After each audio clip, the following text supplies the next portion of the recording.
Olá, olá, senhoras e senhores! Sejam muito bem-vindos a mais um Lentes Espíritas. Estamos aqui nesse dominguinho de manhã, 10 horas da matina.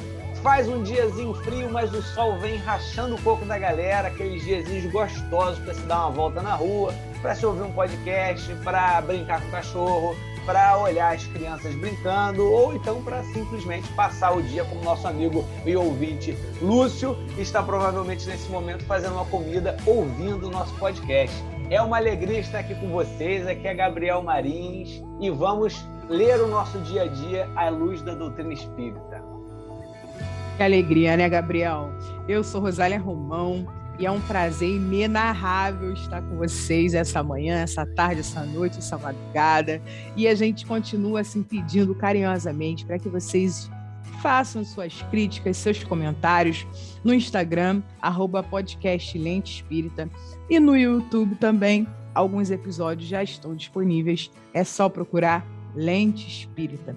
Está uma alegria hoje, Gabriel. Dia quentinho nesse inverno, e esse tema também está de aquecer corações, né? Pois é, Rosália, refletir sobre a humanização do movimento espírita e suas características históricas tem sido muito bacana. E hoje, em especial, iremos conversar sobre uma das figuras ilustres desse movimento, Bezerra de Menezes. Lá em casa, a Rosália botou aqui na pauta para eu contar uma história que eu tenho com Bezerra de Menezes. E lá em casa, eu descobri há pouco tempo uma história da minha família com Bezerra de Menezes, né? E é uma história com Bezerra de Menezes já desencarnado, né? Meu pai conta que, uma época, a minha família paterna, né, eles passaram por um momento de muita dificuldade da próprio núcleo familiar ali, né? E meu pai já estava envolvido com o movimento espírita, e a minha avó, meus avós, assim, eles já tinham um direcionamento diferente. Minha avó não entendia muito bem isso, né? O meu avô era do Umbanda. E aí, um dia, muito aflita, né, meu pai falou assim para a vovó: mãe, ora por Bezerra de Menezes. E aí, conta meu pai, né, que naquele dia minha avó orou para Bezerra de Menezes, e aquele imbróglio familiar ele teve um desfecho muito marcante, né? Porque uma das pessoas da nossa família estava passando por um momento de muita dificuldade, de necessidade psicológica, e naquele dia à noite a própria pessoa veio pedir ajuda, né? E minha avó contou depois para o meu pai que ela tinha orado para Bezerra de Menezes. Se foi ou não foi Bezerra de Menezes, se é ou não é Bezerra de Menezes, todas as hipóteses que você, ouvinte, deve estar imaginando agora, eu não sei. Eu tinha que contar a história de Bezerra de Menezes e contei a história de Bezerra de Menezes. Mas eu acho fantástico, né? Porque a gente, às vezes, na tentativa de humanizar, a gente também esquece que há esse lado espiritual, que há essa equipe Bezerra de Menezes, né? Que não é só o espírito, mas toda a falange dele que trabalha. Isso é muito interessante da gente pensar. Na década de 80, mais ou menos, aqui na Zona Oeste do Rio, as casas espíritas tinham muitas imagens de espíritas nas suas paredes, né? E aí você chegava e perguntava, por exemplo, o centro que eu frequento até hoje, Discípulos de Jesus, tinha imagem de Bezerra, de Eurípides, de Anália Franco, de Benedita Fernandes, e aí a gente perguntava quem eram. E era uma maneira daquela memória dos espíritas estar ali circulando dentro da casa espírita. Hoje já não existe mais essa prática, mas muitas casas espíritas daqui de Campo Grande, na Zona Oeste do Rio, tinham essa prática, que até se assemelha, né, por exemplo, aos santos católicos, enfim, aí, mas é uma outra história que o Marcos pode ampliar, o nosso convidado pode ampliar para a gente. Mas uma vez eu estava saindo da evangelização e uma senhora que ficava na recepção estava recebendo uma mãe com seu filho, e a mãe estava falando para ela assim: olha, eu vim agradecer pela cura do meu filho, que foi um senhor daqui desse centro. Aí ela falou: olha, que interessante, mas foi passe? Ela: não, foi uma cura, ele foi à minha casa, visitou, receitou os remédios. E aí ela respondeu, né? Perguntou, na verdade, quem? Eu posso te levar essa pessoa? E ela apontou para a foto do Bezerra, né? Ele falou, foi aquele senhor ali. Nossa. E aquilo foi muito marcante para mim. Eu tinha uns 8, 9 anos de idade. Foi muito marcante. E desde aquele episódio, eu fui procurando, sabe, saber sobre a vida desse homem. E assim, hoje a gente vai discutir um pouquinho exatamente essa humanização, porque sempre me chamou a atenção a sacralização de Bezerra de Menezes, como se Bezerra de Menezes fosse o santo do espiritismo, né? A gente coloca realmente essa figura como muitas outras, em um pedestal, né? Mas é interessante, Gabriel, que até esse fenômeno é histórico. Por exemplo, década de 80, 90 eram os quadros. 2000, 2010 eram as pessoas, os ícones, os superstars do espiritismo. Mas essa juventude que está chegando agora, ela não tem essa prática. E é isso que está chamando a atenção da gente, e é por isso que dentro dessa série, o espiritismo é mesmo o futuro das religiões, a gente pegou esse serzinho especial para humanizar esse ser e, consequentemente, humanizar o movimento espírita. Estamos atentos, juventude espírita. Dialogar com a história e com a memória do movimento espírita é importante para aprendermos e honrarmos quem nos antecedeu. Mas também é importante para refazer os nossos caminhos, de espíritas do século XXI, que pensam diferente sobre diversos assuntos e que visam a transformação do que pode e deve ser transformado. Pois é.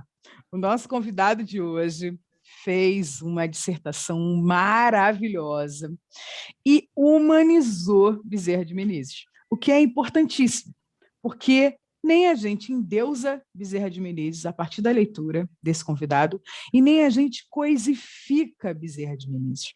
E é muito interessante que esse é um fenômeno que acontece no movimento espírita, coisificar e endeusar. Nós temos cometido 2 equívocos, fortes equívocos. Porque quando a gente coisifica algo, alguma luta, alguém, a gente está deixando de humanizar essa pessoa. E aí a gente animaliza, a gente coisifica e a gente faz dessa pauta o que a gente quiser. Essa semana, por exemplo, o nosso amigo Tiago Brito passou por uma situação muito interessante. O Tiago Brito falou sobre a visão do movimento espírita frente à população que sofre violências por racismo, homofobia, transfobia e muitos comentários desagradáveis mesmo de espíritas na página do Tiago, dizendo que aquela fala do Tiago era uma pauta político-ideológica, né? E o Tiago, na sua sabedoria, assim, na sua sensibilidade, ele fez com que as pessoas pelo menos refletissem. Se entenderam, eu não sei, mas que são pautas humanas, pessoal. A gente está errando a mão quando a gente fala que é esquerda, isso é de esquerda, isso é de direita, a gente está errando a mão, está esquecendo do essencial. Em contrapartida, isso tudo o nosso convidado vai falar com a gente, hein, gente? Em contrapartida, a gente também endeusa algumas personalidades do movimento espírita, sobretudo Bezerra de Menezes, Chico Xavier e Divaldo Pereira Franco. Bezerra de Menezes e Chico Xavier já não estão mais entre nós, então a gente não sabe o que eles fariam no mundo hoje, não é verdade? Mas Divaldo tem provocado algumas polêmicas dentro do movimento espírita. Mas as pessoas, ao não humanizar Divaldo, a endeusar Divaldo, estão algumas muito resistentes à construção de uma crítica e outras metendo pau, né, Gabriel? E é por isso que vem aí quem, Gabriel? Para ajudar a gente a resolver essa questão, para ajudar a gente a humanizar essas figuras a partir desse homem que eu amo, desse espírito que eu amo, que é Bezerra de Menezes. Quem vem aí, Gabriel? Vem aí um convidado querido, vem aí um amigo ruralino, mais um ruralino participando do Lente Espírita. Gente, desculpa por esse bairrismo, assim, mas não tem jeito, quem passou pela Rural sabe. Vem aí o Marcos Marques, ele é doutor... mas ele é da Unirio também, então eu vou ser bairrista também, ele é da Unirio também. Ele é da Unirio também.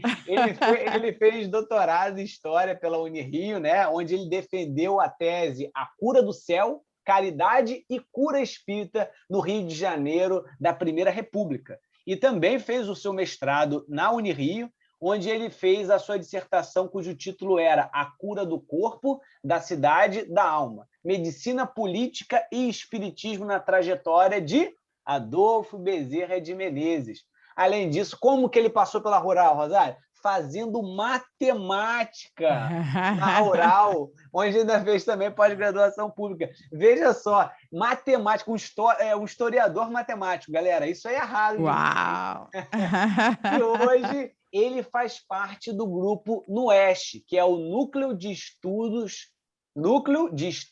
em História do Espiritismo da Universo, que é a Universidade Salgado de Oliveira. E faz parte também da direção do Grupo Espírita Amor e Verdade, onde ele atua lá dirigindo o grupo de iniciação ao Espiritismo, com a Gênese, com o livro Céu e Inferno.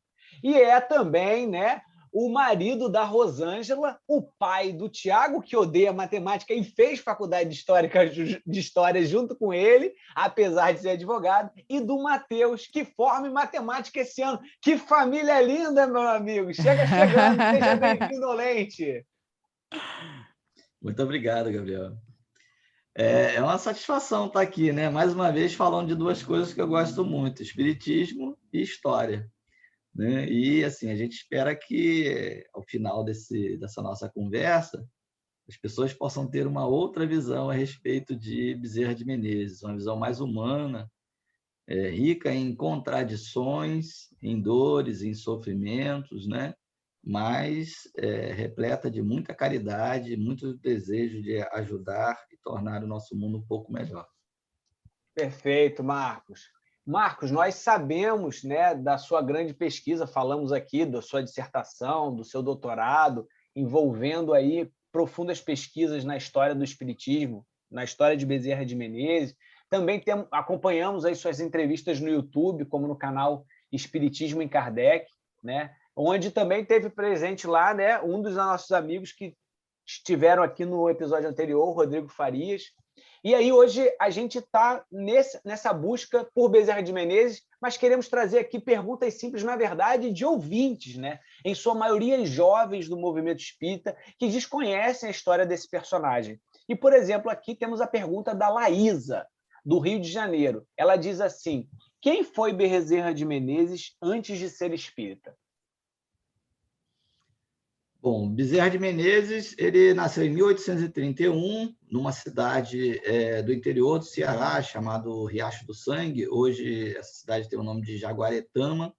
Ela fica a cerca de 240 quilômetros da capital, Fortaleza. Ele fazia parte de uma família profundamente envolvida com a política do Ceará. O avô de Bezerra de Menezes, ele foi coronel das milícias cearenses. A coroa portuguesa, ela foi muito eficiente em criar duas formas de administração que resolveram o problema de ocupação do território. Um estava ligado à defesa do território, né, que eram as milícias e as ordenanças, que eram um dispositivo em que ela entregava a determinados elementos o posto de coronel, de comandante, né?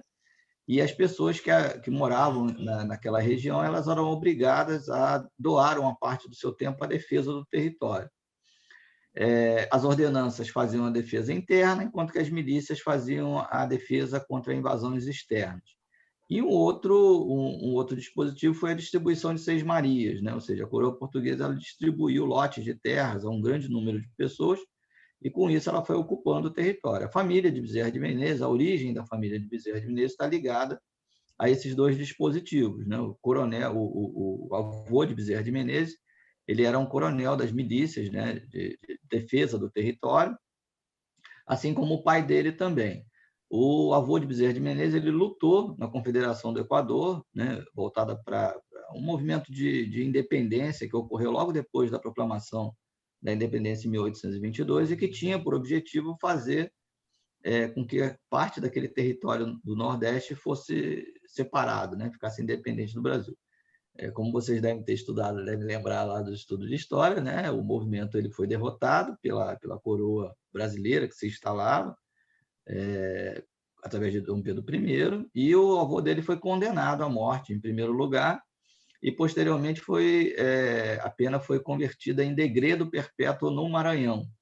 E, curiosamente, quem ficou responsável em levar o avô de Bezerra de Menezes para esse degredo perpétuo foi o pai de Bezerra de Menezes, né? Ele morreu no caminho, o pai dele continuou atuando como coronel das milícias. Na verdade, o Exército Brasileiro ele só vai ser formado bem depois, naquela época mesmo na independência não havia. Mas eles estavam profundamente envolvidos com o Partido Liberal, né? Na ocasião, só havia 2 partidos no Brasil, o Partido Conservador e o Partido Liberal.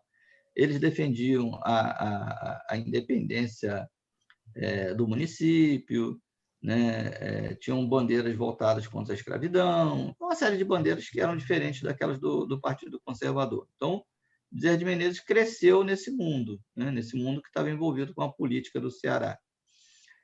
Na década de 1840, ele foi para Fortaleza estudar no Liceu do Ceará. Os liceus eles foram escolas construídas após a construção do Colégio Pedro II, no Rio de Janeiro, que se tornou modelo, né, de um tipo de escola que era uma escola preparatória para as universidades. Várias províncias vão criar essas escolas, no Ceará será criado o Liceu do Ceará. Mas, na época que Bezerra de Menezes estudou no Liceu do Ceará, não havia escola, não havia um prédio. Então, eles estudavam na casa dos professores. 2 irmãos mais velhos de Bezerra de Menezes eram professores do Liceu do Ceará e deram aula para ele. E a gente acredita que foi nesse período que ele tenha tomado o primeiro contato com medicina. Em todo o Ceará, na década de 1840, só haviam 6 médicos, 4 deles formados em Portugal e 2 formados no Brasil, porque na ocasião só havia 2 faculdades de medicina no Brasil, que era a Faculdade de Medicina do Rio de Janeiro e a Faculdade de Medicina de Salvador, né? E o governador do Ceará naquela época era o José Martiniano de Alencar, o pai do romancista José de Alencar. O José Martiniano ele criou no Ceará, na ocasião, uma figura que era chamada de médico da pobreza, né? Que tinha por função atender aos pobres, aos encarcerados da região do Ceará. Era um médico só, né? Por coincidência ou não, esse médico ele era parte da família do Bezerra de Menezes e também estava ligado ao Partido Liberal, né? Então ele vai fazer o seu ensino, o que a gente pode chamar de ensino médio, né? Um ensino secundário, nesse ambiente, que era um ambiente de disputa, de debate político, né? Os governadores naquela época não tinha eleição, claro, quem nomeava isso era o imperador, né? E nomeava pessoas que estavam ligadas justamente ao Partido Conservador. Teve várias ações envolvendo isso. E ele decide ser médico, né? Isso quando está fazendo o curso secundário ainda. Naquela época, como eu disse, só havia 2 faculdades de medicina. Medicina não era uma carreira assim que as elites procurassem colocar seus filhos, tanto é que os 2 irmãos mais velhos, Bezerra de Menezes, todos 2 eram formados em Direito na Faculdade de Olinda, eram políticos também, ligados ao Partido Liberal, mas ele decide ser médico, né? E aí vem para o Rio de Janeiro, em 1850. Ele vai chegar no Rio de Janeiro na época em que vão começar a acontecer as grandes epidemias no Brasil, né? Começando pela epidemia de febre amarela. Havia um consenso entre os médicos no Brasil de que o Brasil estava livre dessas epidemias, né? Porque eles achavam que o clima não era propício à propagação da febre amarela e de outras epidemias, e isso em 1850 vai tudo por água abaixo, né? Inclusive o pai de Bezerra de Menezes ele morre em 1850, quando ele tinha chegado no Rio de Janeiro, por conta da epidemia de febre amarela, né?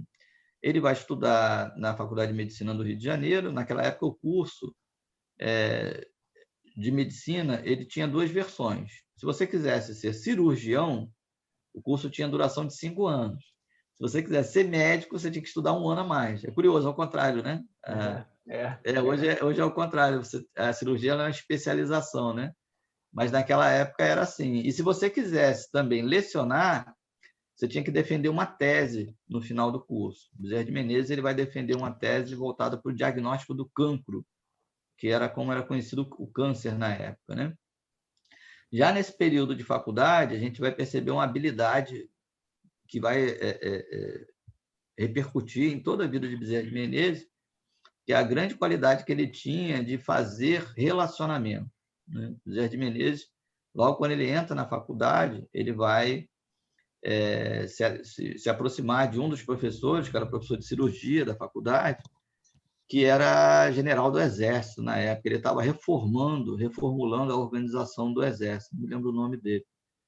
Ô, Marcos, e Oi. ele nesse trabalho, diagnóstico do cancro, que foi durante muito tempo um dos únicos trabalhos óptima cum laude, né, da UFRJ, nota máxima, Sim. é verdade ou é uma lenda espírita urbana que Pedro II participou da apresentação desse trabalho? Olha, Pedro II, ele era muito ligado à faculdade de medicina, e assim, porque na época a gente só tinha curso de medicina, de direito, e o curso de engenharia, ele estava muito ligado à organização militar. O curso técnico de engenharia mesmo, ele só vai surgir na década de 1870 e 1880. Então, ele participava dessas cerimônias, tá?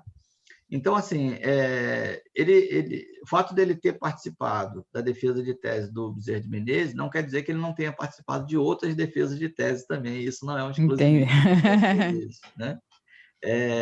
A tua pergunta ela vem a calhar, porque assim, a figura do Bezerra de Menezes ela está muito envolta na construção de um processo de santificação, né? E esses processos de santificação eles vão priorizar esses momentos, né? Esses momentos de destaque, e vão enterrar completamente os momentos de dúvidas, contradições, né? Afinal de contas, se vocês perceberem, santo é uma coisa que está muito ligado ao catolicismo, né? O catolicismo ele vai construir esse processo de santificação, em que o sujeito ele é santo desde o início, né? A partir do momento do seu nascimento. Isso não é isso que acontece com Bezerra de Menezes. Me desculpe se eu vou, de alguma forma, mudar um pouco essa visão, mas, assim, como historiador, essa é uma das nossas funções, né? Nós não temos trajetórias lineares, nós não somos assim, né? Isso acontece em novela. Novela você tem o bonzinho, que ele é bonzinho o tempo todo, e você tem o malzinho, que ele é malzinho o tempo todo. Nós, na nossa vida, nós não somos assim. Nós temos momentos em que nós somos muito bons e nós temos momentos em que nós somos horríveis. Isso acontece comigo, com o Gabriel, com a Rosália, e aconteceu com o Bezerra de Menezes também, né? Mas ele tem essa capacidade, tá? De se envolver, de se relacionar muito bem com as pessoas. É isso que ele faz, né? Quando ele termina a faculdade dele, em 1856, ele começa assim, a agir em várias direções diferentes. Ele se torna tenente cirurgião do Exército. Ele tentou uma vaga como professor na faculdade de medicina, não foi aprovado. Ser professor numa faculdade de medicina não tinha na época o status que tem hoje, né? Tanto é que só teve 2 candidatos só, foi ele e um outro candidato que era um médico já mais conhecido no Rio de Janeiro, que acabou sendo aprovado. Os salários eram muito ruins, os professores reclamavam muito da indisciplina dos alunos, né? Faculdade de medicina não era coisa para pobre. Faculdade de medicina, as faculdades elas eram feitas para atender os filhos das elites. Então, essa tentativa de dizer que Bezerra era pobre, que Bezerra era necessitado, isso é mentira, né? A família de Bezerra de Menezes, ela pertencia às elites políticas, intelectuais e sociais do Ceará. Por isso que ele vem estudar na Faculdade de Medicina do Rio de Janeiro. Do contrário, ele não viria, né? Então, essa tentativa de dizer Bezerra de Menezes era pobre, era necessitado, isso é mentira, né? Isso não condiz com a realidade histórica. Ele vem para cá, né? Há uma construção espírita que diz que Bezerra de Menezes se recusava a morar nas repúblicas, né? Se ele fosse pobre, ele tinha que ir para uma república. Ele tinha uma casa dele separada, ele tinha, inclusive, criados, né, que cuidavam dele. Isso não é coisa de pobre, né? A faculdade era paga, ela não era grátis. Viver no Rio de Janeiro daquela época não era barato, era muito caro, né? Então, ele tinha condições, né, sustentados pela família, para que ele se desenvolvesse no curso. E, logo depois, ele abre 2 consultórios, né? Um no centro do Rio de Janeiro, em que ele diz que ele quase não tinha clientes, e um outro em São Cristóvão, que era a região onde ele morava, onde ele começa a atender as pessoas com menos recursos. Mas aí a gente tem um outro problema, que é assim, ó, as pessoas no século XIX, elas não iam a médico, né? Hospital, então, nem pensar. Hospital era lugar para morrer, né? As pessoas não iam ao hospital. Os processos de cura, elas estavam muito ligados aos processos de conhecimento popular. E as elites, então, essas que não iam a médico mesmo, né? A não ser que o médico fosse na casa delas, era diferente, né? Ele abre esses consultórios, começa a advogar, ele é tenente cirurgião, e aí, ele se casou em 1858 com a Maria Lacerda, que era de uma família assim, abastada de Campos. A gente não sabe como que se deu esse conhecimento, né? Quando ele casa com ela, ele tem 27 anos de idade, ela tem 15, não se surpreenda, porque isso é uma coisa comum naquela época, né? As meninas casarem muito cedo, casar e ter muito filho. As mulheres existiam para isso, né? Casar e ter muito filho. Ele casou em 1858 e em 1860 ele se candidata a vereador, né? Eu encontrei vários artigos de jornais assim, recomendando a candidatura dele, né? Indicando Bezerra de Menezes, que Bezerra de Menezes atendia as pessoas, que Bezerra de Menezes atendia ao guarda, né? Que era o militar, fazendo várias recomendações em relação à honestidade dele, tanto eles quanto a uma outra figura, que também vocês devem ter ouvido falar, que é o Dias da Cruz, né? Que também era médico. Naquela época não havia prefeito, eram eleitos 9 vereadores para a Câmara Municipal, e quando esses vereadores eram eleitos, entre eles faziam uma eleição entre eles, né, para determinar quem seria o presidente da Câmara de Vereadores. Cabia à Câmara de Vereadores fazer, entre outras coisas, o serviço que hoje é feito pelas prefeituras, que é cuidar da cidade, né? Em seus vários aspectos, segurança, limpeza, atendimento e por aí vai. Bezerra de Menezes ele se tornou... Aí entra a primeira briga de Bezerra de Menezes, que é um personagem que vocês devem conhecer pelo nome de rua, o Roberto Haddock Lobo, né? Ele era diretor do Partido Conservador e ele entrou com uma ação para impedir a posse de Bezerra de Menezes, porque havia uma determinação legal de que militar não podia exercer cargo público, né? Que bom que isso acontecesse hoje, mas não existe. Naquela época, fica a dica. Não podia exercer cargo público. E aí ele se viu na seguinte condição, né? Ou ele continuava como tenente cirurgião do Exército e abandonava a eleição dele, ou ele ficava como vereador e aí ele teria que pedir baixa do Exército. E foi isso que ele fez. Ele alega nas memórias dele que aquilo foi insistência da esposa e tal. Eu acho que isso é conversa fiada, porque ele já vem de uma família que está muito envolvida com a política. A política fazia parte da família, né? E ele se candidata também pelo Partido Liberal. É curioso, porque quando você olha a composição da Câmara, dos 9 vereadores, 6 eram médicos. Os outros 3 eram militares, né? Então, essa é a composição da Câmara. E ele vai se tornar... A Câmara não havia secretarias, havia o que eles chamavam de comissões, né? Funcionava mais ou menos como se fossem secretarias. Ele se tornou diretor da comissão do Matadouro, né? O Rio de Janeiro nunca conseguiu produzir o que nós consumimos em termos de alimentação. A nossa alimentação ela sempre foi importada, né? Principalmente de São Paulo e de Minas Gerais. E isso aconteceu com a carne, as chamadas carnes verdes, né?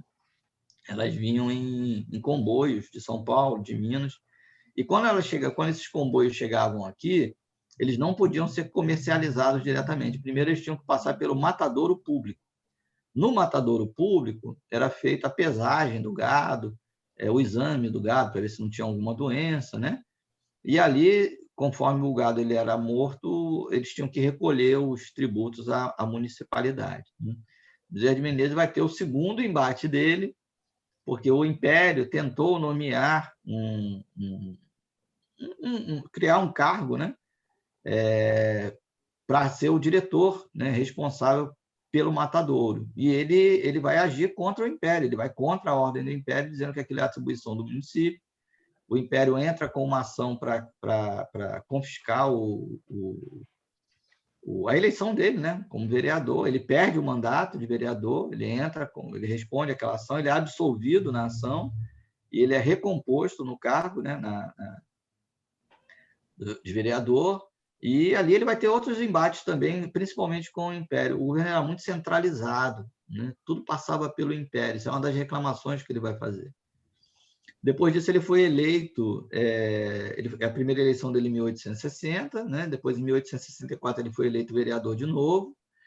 Aí, em final de 1868, ele foi eleito para vereador e para deputado, né? Que é o equivalente ao que hoje a gente chamaria de um deputado federal. Havia os deputados provinciais, que eram os deputados do Rio, e havia os deputados, o nome só tinha esse, deputado, né? Que era o equivalente a um deputado federal. Então, no final de 1868, ele exercia os dois cargos, né? Ele era vereador da municipalidade e também era deputado. Aí ele vai fazer o primeiro discurso dele na tribuna do Rio.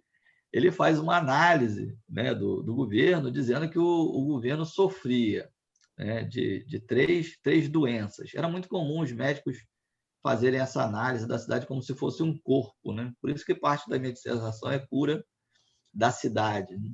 Ele entende que a cura do corpo cabia à medicina, a cura da cidade cabia à política e a cura da alma cabia ao espiritismo. Então, no primeiro pronunciamento dele, ele diz que o Brasil sofre de corrupção, né? Sofre de descrédito, né? De descrença, as pessoas perderam a crença. E ele tinha um embate muito grande com as pessoas do Partido Liberal por conta da chamada política de conciliação, né? Havia um discurso na época muito comum que comparava, como eu falei, havia dois partidos só, o conservador e o Partido Liberal. E houve uma batalha numa cidade chamada Santa Luzia, em Minas Gerais, em 1842, onde os liberais eles foram derrotados. Então, os liberais começaram a ser conhecidos como Luzias, né? E um dos diretores, o principal dirigente do Partido Conservador na época, era justamente o Marquês de Saquarema. E aí os conservadores começaram a ser conhecidos como saquaremos. E há uma frase dita na época, né, eu não me lembro quem foi que disse isso, que ele dizia o seguinte: nada mais parecido com um Saquarema do que um Luzia, né? Porque era tudo muito igual, né? E ele brigava contra isso, ele dizia: os liberais não têm que ser a mesma coisa que os conservadores, porque senão vira tudo uma coisa só, né? Nessa época, o regime era parlamentar, o gabinete de Góes Vasconcelos ele é desfeito, ele abandona a política, só vai voltar à política só em 1873. Mas antes disso, a gente já vê algumas tendências que eram muito comuns, algumas discussões que eram comuns. Talvez uma das discussões mais relevantes do período estava justamente relacionada à emancipação e libertação dos escravos, né? Bezerra de Menezes ele se envolve nessa discussão em dois momentos que são marcantes. A primeira é um projeto que ele apresenta à Câmara de Vereadores para a construção de um chamado Instituto de Amas de Leite. As amas de leite eram uma coisa muito comum na cidade, né? As mulheres portuguesas, as mulheres brancas, elas achavam que elas não tinham que amamentar. Então, elas pegavam escravas para fazer esse trabalho. Muitas vezes, a escrava ela tinha o seu filho vendido logo após o nascimento, né? Para evitar que ela amamentasse o próprio filho e servisse como ama de leite ao seu senhor. Então, isso é uma das coisas que a gente tem que observar na trajetória de Bezerra de Menezes, porque ele cria esse projeto, mas assim, ele não está preocupado com escravo, não, né? A preocupação dele era uma questão higiênica e médica. O projeto dele diz que as escravas tinham que ser examinadas por médicos, tinham que ter uma carteirinha, né, onde elas passassem periodicamente por avaliação, e a ideia dele é que aquele leite não contaminasse as pessoas, né? Você não vai encontrar isso em nenhum tipo de história de Bezerra de Menezes com cunho espírita. Isso que a gente chama de apagamento, né? Essa parte da história de Bezerra de Menezes ela é apagada, né? Depois disso, em 1869, ele vai escrever um livro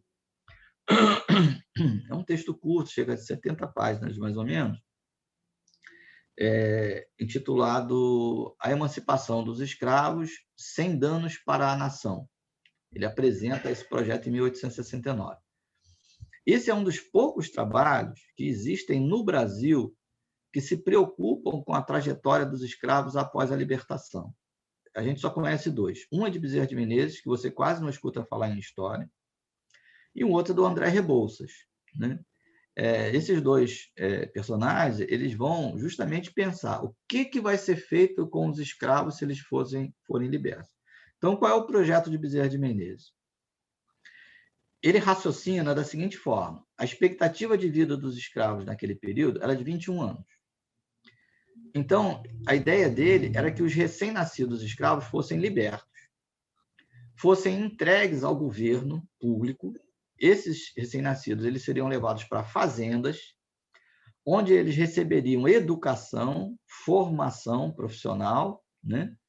E o raciocínio dele é que, quando eles atingissem a maioridade, como a expectativa de vida dos escravos era de 21 anos, praticamente já não existiria mais escravos no Brasil, e esses escravos teriam recebido formação educacional, profissional, poderiam seguir as suas vidas, né? A ideia dessa emancipação, que vai ser posta em prática com a lei do ventre livre, ela não é de Bezerra de Menezes. Na verdade, Pedro II já tinha pedido esses estudos desde 1865, mas ele incorpora esse pensamento. Todo mundo sabe que isso não foi aprovado, né? Até porque, apesar da ação do Império Inglês, não deixou de acontecer tráfico de escravos no Brasil, eles continuaram acontecendo de forma camuflada, né? Vocês já conhecem Porto de Galinhas, né? Sabem por que tem esse nome, sabe? Os escravos eles eram trazidos em navios, contrabandeados em segredo, eles eram colocados no fundo do navio e na parte de cima, né, lá do estoque, eles colocavam jaulas de galinhas da Angola para esconder o cheiro dos escravos, né? E ali eles eram retirados à noite e eram distribuídos para comercialização. A gente imagina que isso aconteceu em outros lugares no Brasil também, né? Manolo Florentino tem um trabalho excelente sobre isso, chamado Encostas Negras, onde ele vai mostrar justamente esse processo de tráfico de escravos. Então, o tráfico ele continua existindo de forma camuflada a partir de 1850. Não houve nenhum tipo de processo de emancipação dos escravos, né? Os escravos, a libertação ela é promulgada em 1888, mas nunca houve preocupação em o que aconteceria com os escravos e os negros após isso, né? Ele sai da política em 1873, vai se dedicar à atividade empresarial, né, nesse período. O enriquecimento de Bezerra de Menezes ele se dá por conta do envolvimento dele na política. Ô, Marcos, quando você fala dessa proposta que ele faz sobre criar um método onde os escravos pudessem ser educados, né, passar por um processo de educação para, quando fossem libertos, eles terem exatamente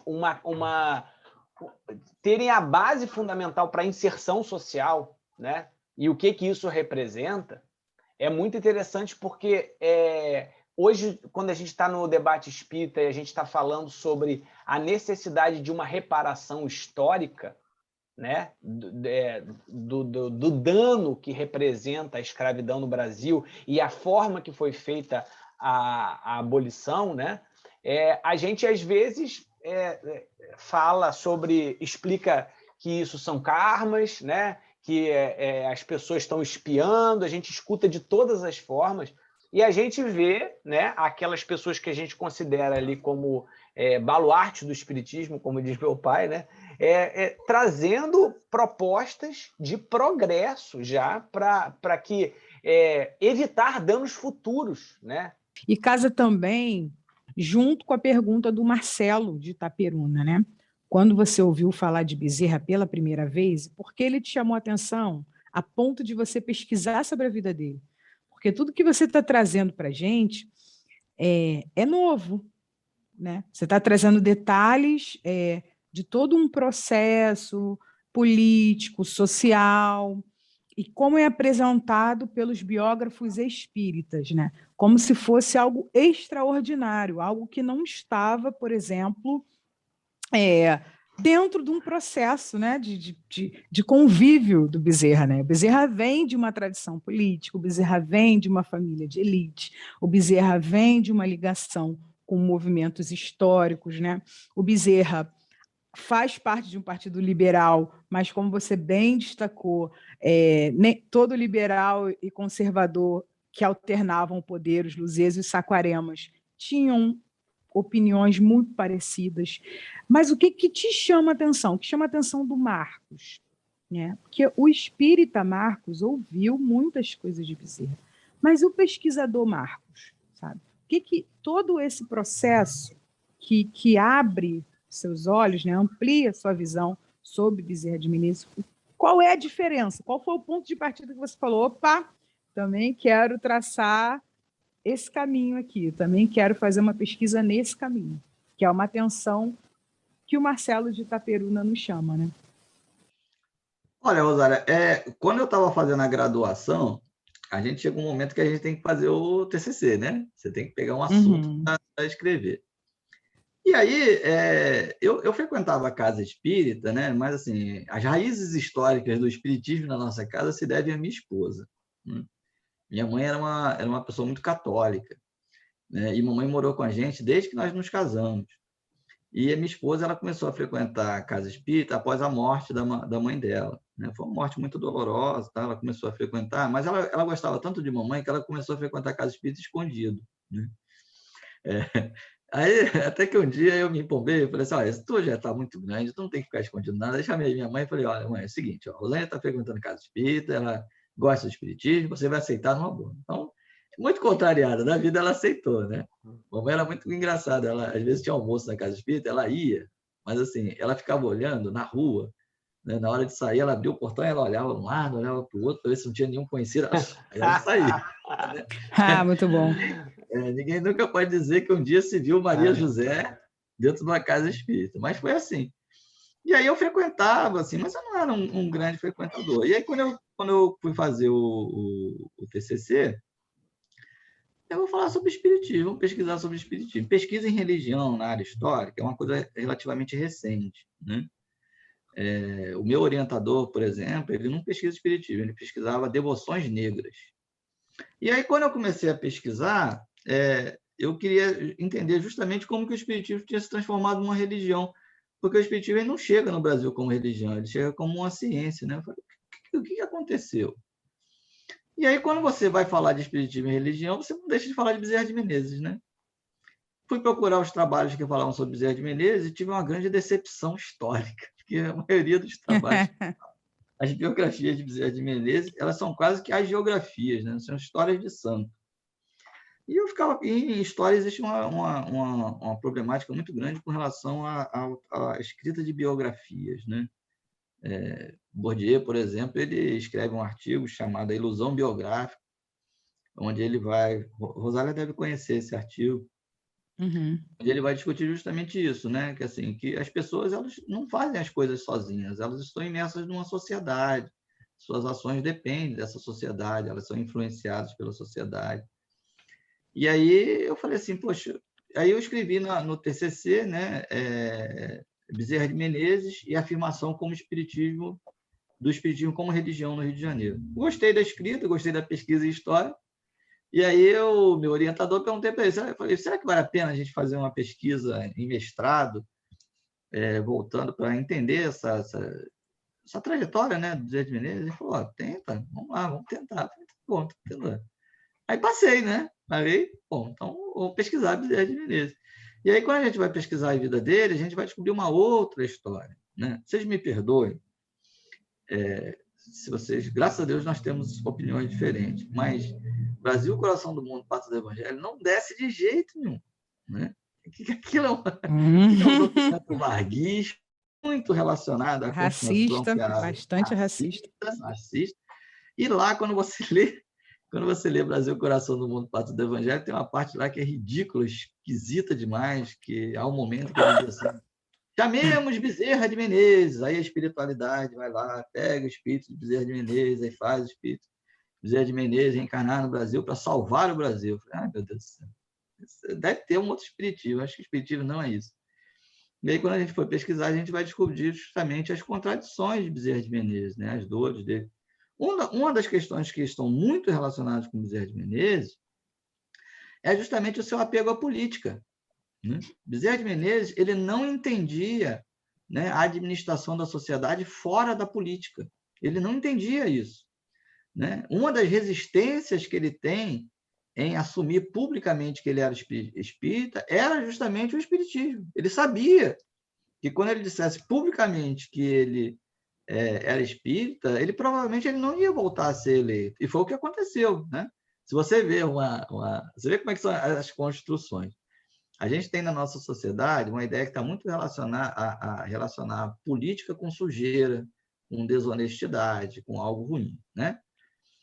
E quando você pega essas histórias de Bezerra de Menezes, com frequência você encontra assim, Bezerra de Menezes, quando se tornou espírita, abandonou a política. Ele não abandonou a política, não, né?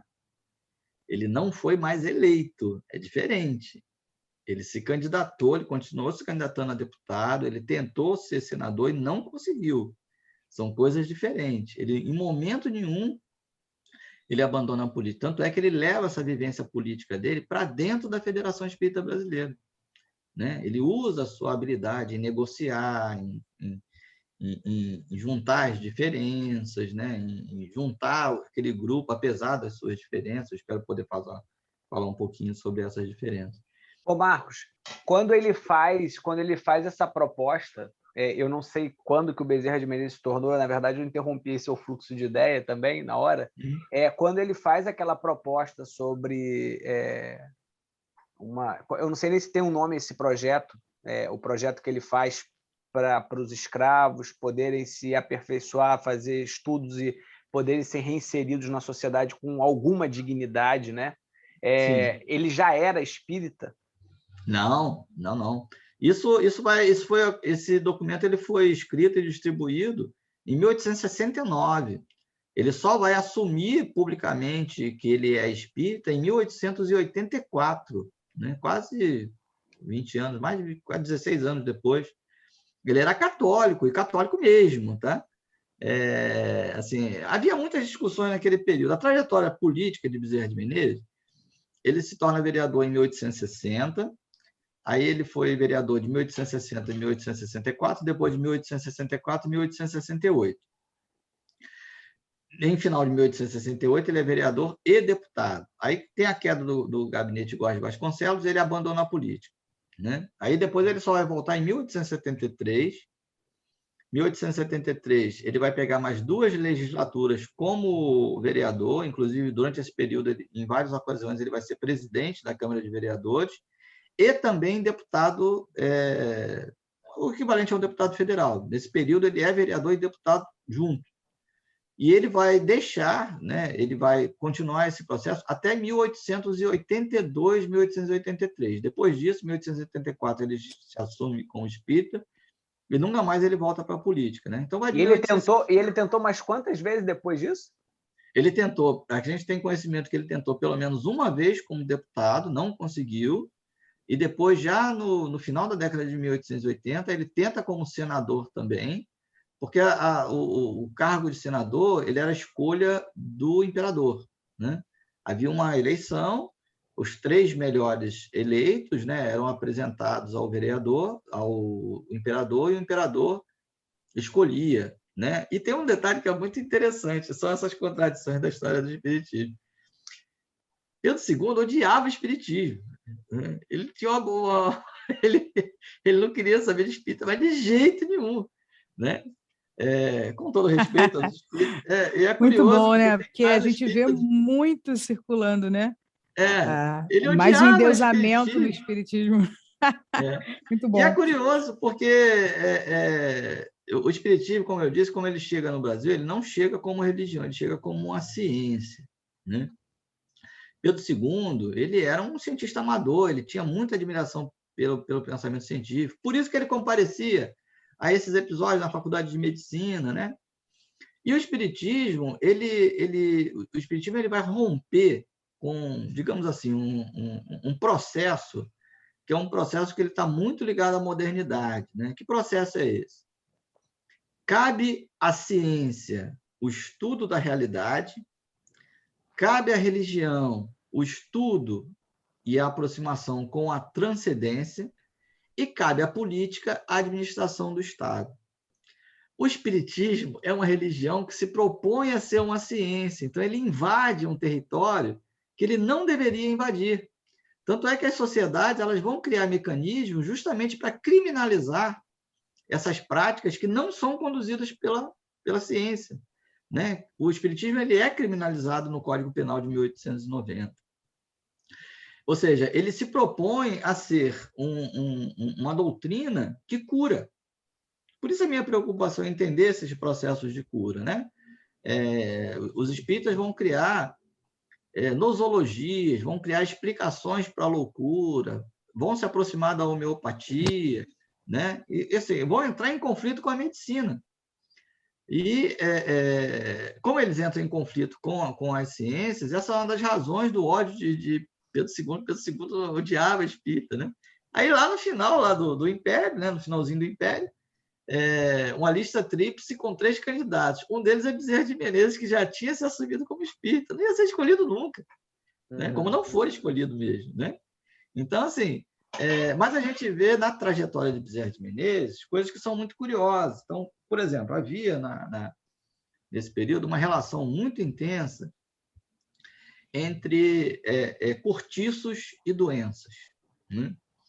Mas o Rio de Janeiro, a habitação popular no Rio de Janeiro, desse período final do Império, eram os cortiços. O aluguel no Rio de Janeiro era muito caro, né? Cortiço era aquela construção de baixa altura, não tem banheiro, muita gente dentro do mesmo cômodo. Os médicos começam a relacionar a vivência no cortiço com a proliferação de tuberculose e outras doenças e tal.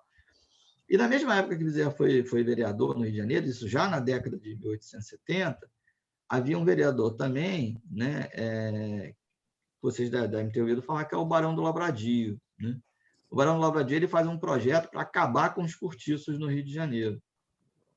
E Bezerra de Menezes ele é totalmente contra, e ele diz que ele, como presidente da Câmara, ele não vai derrubar cortiços. O pronunciamento dele é muito bonito, né? Ele diz assim que é certo que os cortiços podem ser focos de proliferação de doenças, mas colocar toda aquela gente na rua sem que o Estado forneça habitação digna para essa população seria tornar o problema ainda pior, né? Então, ele diz, enquanto eu for presidente, isso não vai acontecer.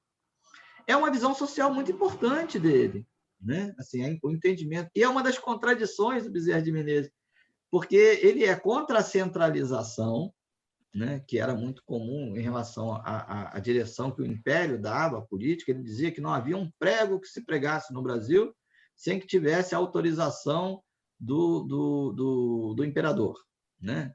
Assim, as câmaras elas eram muito restritas nas suas ações, tudo tinha que ter autorização, tá? Inclusive as verbas. E lá no projeto dele de emancipação dos escravos, ele não entende que esses escravos tinham que ser educados nas fazendas dos proprietários. Ele diz que tem que ser o Estado que tem que ser o responsável pela educação dos escravos.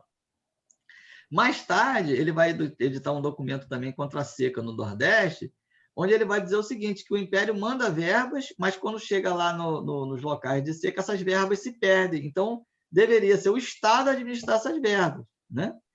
Você vê como é que são as contradições dele, né? Ele defende ele é um liberal, ele defende a iniciativa privada, as ações, mas quando entra nesses temas mais polêmicos, ele diz que é o Estado que tem que administrar aquilo tudo, né?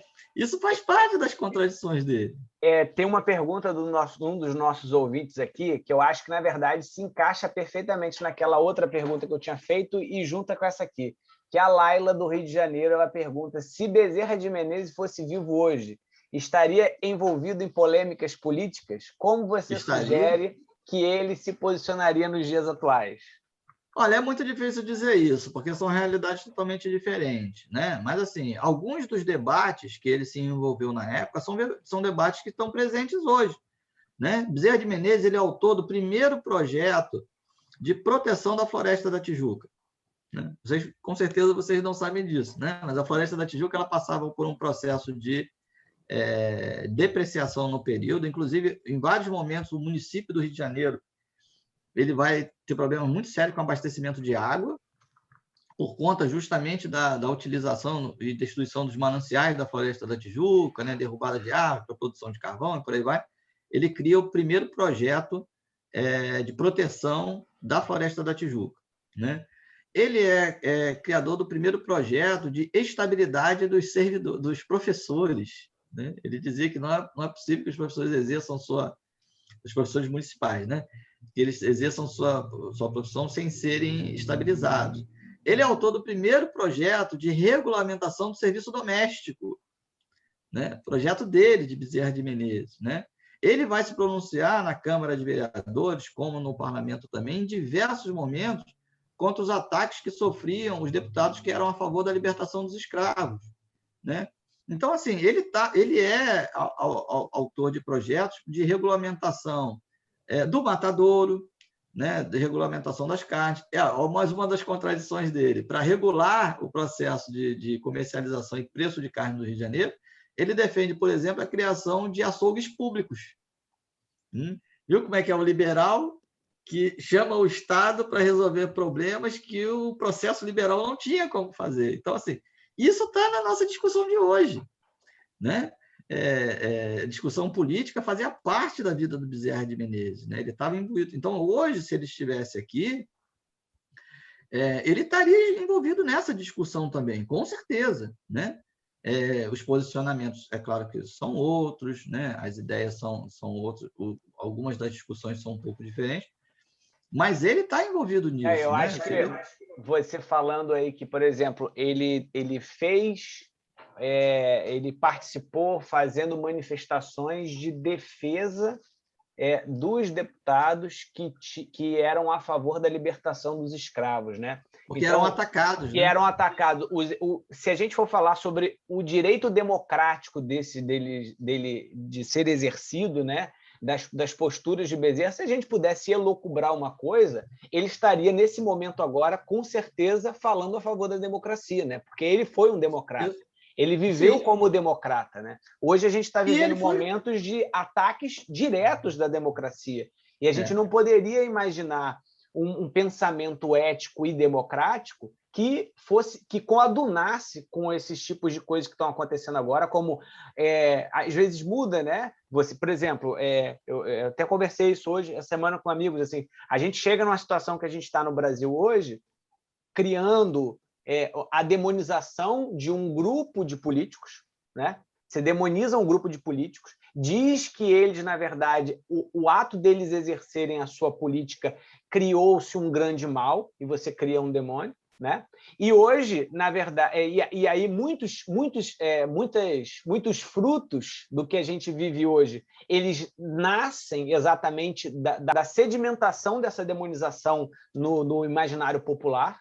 E hoje a gente faz um outro estágio, né? Hoje a tentativa de colocar mais um demônio no jogo, porque não bastava um, né? Agora o novo demônio é o STF, com uma série de ataques diretos às instituições democráticas. E como a gente imaginar, né, que uma pessoa como Bezerra de Menezes, que tem a sua construção social, política espírita dentro de uma vivência democrática, está exatamente apoiando coisas como essas, né? Às vezes a gente vê muitos espíritas falando em nome de Bezerra de Menezes e, ao mesmo tempo, sustentando essas ideias antidemocráticas. Essas coisas não batem, né? Quando você começa a conversar sobre a história, essas coisas não batem, né, Marcos? Elas não batem. E assim, olha, o pensamento mais simplista que existe é o pensamento dualista, né? É o pensamento de criança, né? Ou é preto ou é branco, ou é crente ou é frio, né? Assim, ou é bom ou é ruim. Esse é o pensamento mais simplista que existe, né? E dentro desse pensamento mais simplista, encontrar inimigos funciona. Esse negócio funciona, né? O evangélico, por exemplo, em vários segmentos evangélicos, ele vai acreditar todo mal ao demônio. É bom, fala comigo. Diz assim, não seria ótimo? Terceiriza todo o problema, né? Mas funciona, né? Sim, Parece o Homer sim. Simpson, né? Homer Simpson é que diz isso, né? A culpa é minha, eu ponho o que eu quiser. É ótimo, isso funciona porque ele é muito simplista, né? Ó, a culpa é dele. Aponta o dedo lá para ele, ó, todo mundo olha e fala assim, pô, que beleza, está resolvido o meu problema, está explicado, a culpa é dele, né? Então, assim, sem a gente se envolver em política partidária, a culpa é do PT, a culpa é do STF, a culpa é do Senado, a culpa é do... Sempre você vai... A culpa é do demônio, e por aí vai. Um raciocínio mais apurado vai apurar isso, né? Vai separar isso, né? Separar as coisas. E Bezerra de Menezes ele está envolvido nesse processo, porque assim não existe sociedade moderna sem política. Política faz parte da sociedade, né? Foucault dizia que a política ela é o contrário da guerra. Ou você tem a guerra, né? Resolve pela força, ou você tem a política, onde você resolve pelo diálogo, pela negociação, né? Pela existência de minorias, não pelo massacre das minorias. O discurso da guerra é outro. Então, a política ela faz parte do nosso mundo, né? A tentativa de despolitizar o debate é justamente uma tentativa de infantilizar e de tornar esse debate o mais raso possível. Talvez porque grande parte da população esteja nesse pensamento mais raso. É o pensamento que grande parte da população consegue entender, né? A culpa é do demônio. Você vem para a religião, teus problemas vão estar resolvidos. Olha que maravilha, né? Quando você entra para o espiritismo, isso é uma das coisas que eu achei muito interessante do espiritismo. A minha esposa brinca muito comigo, né? Porque quando eu vou fazer palestra em casa espírita, a primeira coisa que eu falo para o pessoal é assim, olha, se você veio para cá esperando que você vai achar emprego, vai resolver teus problemas de família, tua mulher vai te perdoar, né? Teus problemas vão estar resolvidos, você veio para o lugar errado. Eu já começo a palestra assim, porque aqui... né? E o espiritismo ele traz essa ideia de que a gigantesca maioria dos teus problemas são teus, né? Reforma íntima é isso, né? Não é o outro que vai reformar você, é você, né? Então isso isso é alguma coisa que carrega, né? Uma estrutura, um pensamento profundamente político, né? Nós somos responsáveis pelos nossos destinos, nós temos que pensar o mundo que nós vivemos, a sociedade. Alguém me perguntou aqui se o espiritismo é o futuro das religiões. A gente vai tratar um pouquinho disso mais na frente. Mas Bezerra está extremamente envolvido nesses processos. Você quer uma ideia? Até 1889, o Brasil era uma nação católica. A gente nem pode dizer que era católica, era uma nação, mas um Estado católico, né?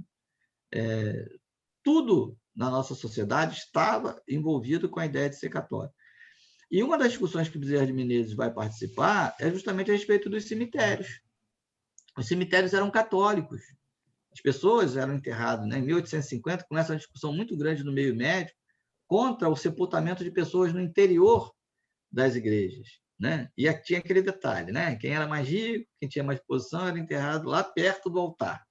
Os médicos vão começar a combater essa prática, propagadora de doenças e por aí vai. A Igreja Católica vai resistir muito a isso, mas os cemitérios eles continuam sendo administrados pela Igreja Católica. E para ser enterrado nos cemitérios, tinha que ser católico. A Igreja não admitia o enterro de quem não fosse católico ou de quem suicidasse, por exemplo. As pessoas não tinham. E, né, a partir de 1850, começa a chegar no Brasil uma grande quantidade de pessoas que não eram católicos, ingleses, americanos. Eles vão trabalhar na construção de ferrovias, né, de rodovias, de indústrias. Morrem no Rio de Janeiro. Onde é que vão ser enterrados?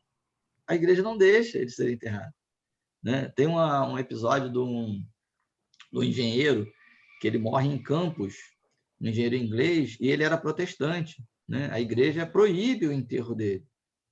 Aí o movimento começa a fazer, eles fazem um movimento com a procissão do corpo dele pela cidade, onde é que nós vamos enterrar, né? Tem uma discussão. Bezerra de Menezes ele é a favor da Igreja Católica, né? Ele era católico nesse período, né? E ele defendia, o argumento dele era o seguinte: 99% dos brasileiros são católicos. Por que vai criar cemitério que não é católico? Todo mundo é católico. Então ele vai para o parlamento, ele defende que os cemitérios continuem sendo católicos, né? Isso faz parte da posição de Bezerra de Menezes. Enquanto ele foi católico mesmo, né? Ele era, a princípio, contra o casamento civil. A gente sabe, assim, existem algumas coisas que determinam quando que ele começa a se tornar espírita, né? Bezerra de Menezes foi pai de 12 filhos. 2 dos últimos filhos dele nasceram quando ele já era espírita. Como é que a gente sabe que essa aproximação dele com o espiritismo é grande? Os 2 últimos filhos dele não foram batizados. Todos os outros foram. E, curiosamente, pelo mesmo padre que celebrou o primeiro casamento dele em 1858 e o segundo casamento dele em 1863, é o padre Escobar. Né? Celebrou, quando ele se torna espírita, ele deixa de batizar os filhos. Mas, assim, até o 10º filho dele, ele era católico, né? E um católico vigoroso, né? Ele resiste muito, inclusive, a se aproximar do espiritismo, né? A aproximação dele se dá pela dor. Ele tinha um problema gástrico, né? Era médico, não conseguia resolver esse problema. E aí, um afilhado dele, o Maia de Lacerda, sugere a ele que ele vá consultar um médium, que era um médium muito conhecido no Rio de Janeiro, chamado João Gonçalves. O João Gonçalves faz o diagnóstico dele, prescreve um remédio e ele fica bom daquilo, né? Isso vai acontecer em 1878, 79. Depois, em 1880, a esposa dele vai ser diagnosticada com tuberculose. Tuberculose, naquela época, era uma sentença de morte, né? E aí ele vai... A gente não sabe se isso é verdade, mas existem algumas histórias que circulam no movimento espírita de que ele teria escrito o primeiro nome da esposa dele num pedaço de papel, entregue para o Maia de Lacerda e dito para ele, bom, já que ele é médium, então não precisa escrever mais nada, né? Só o primeiro nome só, ele vai diagnosticar tudo. Aí o João Gonçalves faz o diagnóstico da esposa dele, dizendo que ela não tinha tuberculose, que o problema dela era de ovários, e deveria ser mesmo, nessa época ela já tinha tido 7 filhos, né? E aí faz a prescrição para um tratamento e tal, ela fica curada. Bezerra de Menezes, segundo ele ficou impressionado com o conhecimento de João Gonçalves, que não era médico, mas que fez todo um diagnóstico, explicou qual era a doença, qual era a causa e tal. E depois, isso em 1882, o filho mais velho dele enlouquece, que também se chamava Adolfo Bezerra de Menezes Filho. Era estudante da Faculdade de Medicina, ficou louco. Aí ele começa a frequentar a casa espírita no Rio de Janeiro secretamente, né? Secretamente, e aí é que ele começa a participar de reunião mediúnica, né? Onde vai identificar a doença do filho, ligada ao processo de obsessão e tal. Mas ainda assim ele não se assume como espírita, ele só vai fazer isso só em 1884. Né? Então, assim, antes dele dizer publicamente eu sou espírita, ele já vinha começando a frequentar a casa espírita, já estava participando de reunião mediúnica, né? E aí sim, aí depois de 1884, aí ele vai participar intensamente. E a igreja, rapaz, a igreja fazia uma campanha contra os espíritos que era uma coisa de louco, né?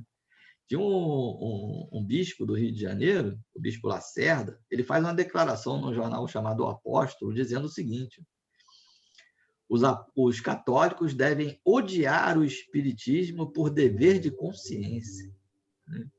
Isso é uma declaração de um bispo, o bispo primaz do Brasil. Assim, eles vão... Eu fiz um levantamento do número de artigos publicados nesse jornal, O Apóstolo, desde a década de 1860 até o final da década de 1890. E você percebe que na década de 1860 eles vão entender que o espiritismo ele desapareceria por ele mesmo. O grande problema dos católicos nessa época não são os espíritos, são os protestantes, principalmente os metodistas, que imprimiam bíblias em português e distribuíam para a população. Os católicos ficavam doidos com aquilo. Né? Eles achavam aquilo um absurdo, né? Fazer uma campanha. Então, eles achavam que o espiritismo era tão absurdo que queria desaparecer por ele mesmo. Isso na década de 1860. Em 1870, quando o espiritismo começa a florar mesmo no Rio de Janeiro, aí os artigos falando mal dos espíritos começam a aumentar. Na década de 1880, isso explode, né?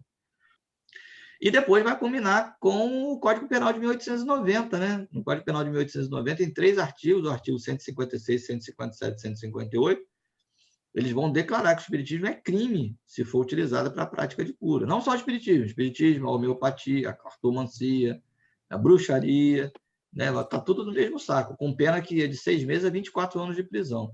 Sugiro que você chame a Adriana Gomes, que é uma espírita, pesquisadora de espiritismo e crime, que ela vai poder falar muito melhor para vocês a respeito desse processo, que vai se estender, né, ao longo do tempo. Depois, no início do século XX, esse processo ele se torna ainda mais intenso, porque a associação entre espiritismo e loucura começa a ser um negócio absurdo. Na minha tese de doutorado, eu fiz um levantamento, por exemplo, o Hospício Nacional de Alienados, entre 1902 e 1930, cerca de 15% de todos os internos do Hospício Nacional de Alienados, eles eram diagnosticados como espiritopatas. Tem um médico no Rio de Janeiro, o Henrique Roxo, ele vai criar uma doença, né, psiquiátrica chamada espiritopatia. Ele vai descrever essa doença mesmo. E o cartão de admissão dos doentes no Hospício Nacional de Alienados, uma das perguntas que constava lá no cartão é se aquele paciente já tinha frequentado alguma casa espírita, qual era a casa espírita e quanto tempo ele tinha frequentado, né? Então, a Rosália queria perguntar alguma coisa. Eu queria perguntar muitas, na verdade, porque são assuntos muito, muito interessantes, né? Na verdade, Marco, já pegando assim o gancho que você estava trazendo, por exemplo, do Bezerra de Menezes socialmente, né? Do Bezerra de Menezes, como seria sugestionar, como seria a atuação política de Bezerra hoje, né? Lembrando que ele fala mesmo veementemente que o médico que não atende é um negociante de medicina, né? E aí isso diz muito sobre qual seria a posição dele também, né? Diante de uma pandemia que já levou, que enfim, massacrou 570 mil famílias, diretamente e indiretamente, com a alta da inflação, com o desemprego, com a fome, né? A gente está vivendo um caos em proporções assim inimagináveis, que no espaço de 5, 10 anos a gente vai dizer para um familiar que a gente tem que a gente perdeu um outro familiar de pandemia, morreu de pandemia, né? Não é morreu de Covid, morreu de pandemia, de todas as consequências que a Covid trouxe para o nosso país nesse momento. Mas também uma questão que me chama muita atenção é como o Bezerra ele estrutura depois, né? Federativamente, né? Como ele encaminha os estudos dentro da federação, que é de uma maneira muito disciplinada, assim, e muito semelhante a outras organizações religiosas que a gente conhece aqui no nosso país. E aí o ouvinte Bruno, do Rio de Janeiro, ele fez uma pergunta que eu achei sensacional. Ele fala assim, Bezerra de Menezes, ele era espiritólico, espírita e católico ao mesmo tempo, né? Porque a gente lê as biografias e vê a adoração que Bezerra tem a Maria, também vê os estudos que Bezerra faz em cima dos escritos de Rustang, e vê uma postura que ele toma na FEB, que é justamente a de afastar, né, os estudos de Rustang, só estudar mesmo os livros de Kardec, mas assim, dentro da federativa uma posição, na vida social uma outra posição. E aí, Marcos, o que o historiador Marcos tem a dizer sobre o Bezerra? Ele era espiritólico? O que seria isso? Olha, Bezerra de Menezes, como todos nós temos uma história, né? Então, assim, nós somos afetados na nossa história, na construção que nós fizemos, né? Então, assim, ele foi católico, ele foi criado num berço católico, o Brasil era católico, ele foi defensor do catolicismo durante muito tempo. Então, ele vai trazer para a vivência espírita muito dessa vivência católica dele, né? A gente costuma falar isso em história, né? Que em história a gente constrói aqueles marcos, né?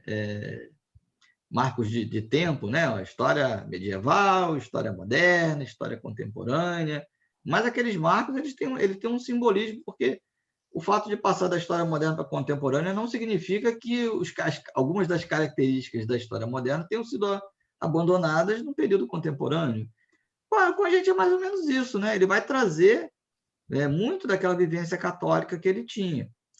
E, assim, ele está envolvido nessa discussão também, né? Porque ele se tornou presidente da Federação Espírita Brasileira pela primeira vez em 1889, né? Logo após a proclamação da República. E é muito curioso porque os espíritas eles defenderam assim, a proclamação da República com festa, né? Federação Espírita Brasileira elogia. Tem um artigo que é muito curioso, né? Que é uma psicografia de Dom Pedro I, publicado nas páginas do Reformador, logo depois da proclamação da República, ele dizendo que vai reencarnar no Brasil, que aquilo tinha sido um avanço para o Brasil, por aí vai. E, assim, aí elogiando o casamento civil, elogiando a liberdade religiosa, uma série de coisas que foram postas em prática logo depois da proclamação da República. Até que em 1890 surge o primeiro Código Penal da República, né? Com 3 artigos criminalizando o espiritismo. Aí o amor acabou, né? Aí foi uma guerra, um problema muito sério, porque a gente já tinha um período conturbado. Esse período, até 1895, é chamado de República da Espada, né? Onde se instaura o estado de sítio no Rio de Janeiro, as reuniões são proibidas, né? Há uma divergência política, revoltas que estouram pelo Brasil e tal, e a criminalização da doutrina, né? Essa criminalização ela foi muito efetiva para as religiões de matriz africana. Para os espíritas, foi muito pouco efetiva. A Federação Espírita Brasileira ela só sofreu algum tipo de visita logo no início do século XX. Você não via assim, casas espíritas sendo invadidas, gente presa. A gente só tem relato de uma casa espírita em que isso aconteceu, né? Quem sofreu muito com isso foram os seguidores de matriz africana, esses sim, né? E quando aconteceu algum tipo de movimento contra os espíritas, tinha advogado. A Federação Espírita Brasileira ela é repleta de médico, de advogado, de político, né? Era um outro público, né? Então, Bezerra de Menezes ele assume essa primeira vez em 1889, ele não consegue dar diretriz ao que ele queria, ele abandona a presidência em 1890, né? Dizem que esse é um período muito obscuro na vida dele, porque ele estava fora da política, ele começa a ter perdas financeiras enormes, uma filha dele que ele gostava muito morreu, né? Em 1900, quando ele morre, só tinha vivo 4 filhos dele. Dos 12 que ele tinha tido, 8 já tinham morrido. Então, dizem que foi um período muito obscuro e tal. Aí, em 1895, ele assume de novo a Federação Espírita Brasileira, mas ele exige, né? Ele faz uma exigência, que ele queria assumir a presidência da federação com poderes discricionários, ou seja, para ele fazer o que ele quisesse, né? Concordam, ele assume a direção. O que ele vai trazer para dentro da federação? Espiritismo é religião. Essa é a posição principal de Bezerra de Menezes. Ele não entende espiritismo como ciência, como filosofia. O espiritismo é religião. E há um movimento muito vigoroso no Rio de Janeiro que via o espiritismo não como religião, mas como ciência. Aí é que a gente começa a ver como é que é a construção dessas historiografias. Se você pegar uma biografia, falando de Bezerra de Menezes, tem um biógrafo dele, o Canuto de Abreu, que escreve um livro em 1933, chamado Subsídios para a Construção da História do Espiritismo no Brasil até 1895. 2 pontos. Adolfo Bezerra de Menezes. Esse é o título do livro. Nesse livro, ele vai identificar um dos líderes, né, que entendia o espiritismo como ciência, chamado Angelito Torteroli. Ele chama Angelito Torteroli de o Anjo Vermelho, o emissário do mal. Ele vai construir toda uma história de que aqueles que entendiam o espiritismo como religião eram os heróis, eram os bonzinhos, e os outros eram os malzinhos, né? Bezerra de Menezes vai ter um debate muito vigoroso nas páginas do Reformador sobre isso. Enquanto Angelito Torteroli vai defender que o espiritismo é ciência, inclusive ele vai até convocar um congresso com os espíritas do Brasil para determinar isso, se o espiritismo era ciência ou se era religião. Bezerra de Menezes vai escrever um monte de artigos falando justamente o contrário, até que em 1897 ele interdita a fala do Angelito Torteroli. Angelito Torteroli, a partir daquele momento, fica proibido de publicar no Reformador. E ele vai trazer para dentro da federação, né, uma das discussões mais vigorosas que existe nesse período, que é justamente os escritos do Jean-Baptiste Rustem, né, os 4 Evangelhos. Não sei se vocês conhecem a obra dos 4 Evangelhos. Ela é totalmente diferente daquilo que Kardec escreve, né? Primeiro que ela foge àquilo que Kardec chamou de sanção universal dos espíritos. Ela é uma escrita de uma médium só, uma médium belga, que diz receber os espíritos dos 4 evangelistas, né? Que é João, Mateus, Lucas e Marcos, Jesus e Moisés. Então, esses são os espíritas que vão ditar para ela a obra. E nessa obra, ela vai defender ideias que são totalmente antagônicas com o Espiritismo. Por exemplo, ele vai defender que Jesus Cristo tinha um corpo que ele chama de corpo agênere, ou seja, que ele não teria tido um corpo físico, né? Era um corpo espiritual, que ele não teria passado por todo aquele processo de dor, que é totalmente contrário ao que o Espiritismo faz. Então, o seu processo de construção de espírito é diferente daquilo que Kardec faz. Kardec submete a mesma pergunta a um grande conjunto de espíritos e de médiuns diferentes e vê se as respostas batem, né? Isso é um processo científico. Você pega várias partes, né? O Gabriel é geólogo, né? Não é assim que você faz?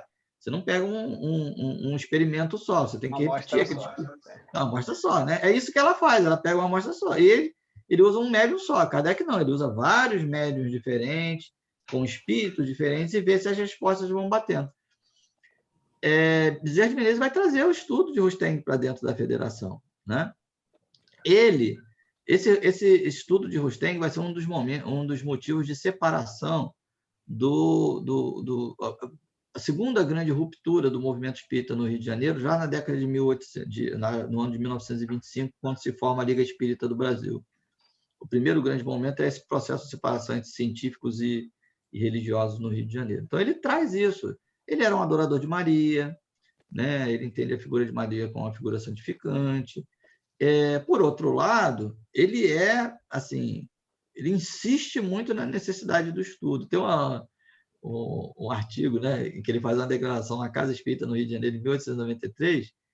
Ele faz uma declaração muito curiosa. Ele diz assim: chama-se espírita para participar de uma reunião de fenômenos, a casa enche.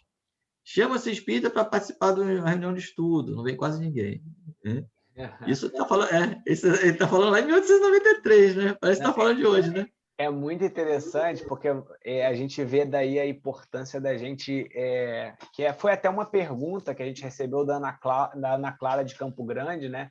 Que ela perguntava a importância para o movimento espírita até hoje conhecer a história de Bezerra de Menezes, né? Você passou por vários pontos aí destacando exatamente essa importância, né? Da gente conhecer esse papel histórico. É claro que tem muito mais, tem uma dissertação de mestrado, uma tese para poder falar nisso, mas a gente também não queria sair, Marcos, sem fazer uma pergunta muito interessante que foi da Eduarda de Caxias, que ela pergunta como era o Bezerra de Menezes no ambiente familiar. Ele era bom filho, pai, marido, né? Nós conhecemos algumas histórias assim por cima, né? Você falou também que ele teve 12 filhos, né? E aí a gente vai fazer essa pergunta para caminhar aqui para o nosso desfecho, porque, como Rosália falou, a gente queria perguntar muito mais coisas, né? A gente tentou contemplar todas as perguntas dos ouvintes, e aí a gente fecharia com essa daí. Bezerra de Menezes ele tem uma vida familiar muito intensa, né? Primeiro como filho, né? Ele adorava o pai dele, né? A morte do pai dele, logo quando ele chega aqui no Rio de Janeiro, em 1850, para ele foi uma bola muito grande. Depois disso, ele se casa em 1858, ele vai ter os 2 primeiros filhos dele, né, com a primeira esposa dele, em 1858. Ela morre em 1863, provavelmente de tifo, né? E assim, a gente não sabe qual a causa da morte, mas foi uma morte muito rápida. Ela morre em 1863. E depois ele se casa com a irmã da primeira esposa, né? 5 anos depois, né? Ele vai se casar com a irmã dela, e curioso que quando ele casou com a primeira esposa dele, ela tinha 15 anos, ele tinha 27. Quando ele se casou com a segunda esposa dele, que era a irmã da primeira, ele tinha 32 e ela tinha 15 anos também, né? Então, ele teve 2 filhos com a primeira esposa, e com a outra esposa ele teve 10 filhos, né? E esses filhos eles foram morrendo ao longo do tempo, todos eles por conta de doenças, todos, né? Medicina não curava nada naquela época, né?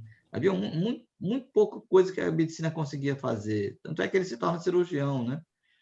Consertar um osso, né? Que é um processo quase que pré-histórico, né? O médico, na verdade, ele não faz muita coisa, ele bota o osso no lugar e espera calcificar, né? Algumas cirurgias, mas assim, a ideia da doença ainda era uma coisa muito ligada à ideia dos miasmas deletérios, né? O paradigma microbiológico, só vai surgir no final da década de 1880. Mas ele teve uma vida familiar assim, muito intensa, né? A esposa dele esteve sempre ao lado dele, os filhos também, né? Ele abrigou na casa dele alguns parentes. O Maia de Lacerda, por exemplo, que veio para o Rio de Janeiro estudar medicina também, né? Vai ficar na casa dele. E tem uma declaração no jornal, quando ele morreu em abril de 1900, mas ele começou a ficar doente mesmo no final de 1899, dezembro de 1899. E aí, quando ele morre lá em abril, né, do ano de 1900, tem um jornal do Rio de Janeiro que produz uma notícia, né, falando, vários jornais falam a respeito do desencarne dele, né, elogiando o médico que atendia os pobres, a família, né, a família que estava lá toda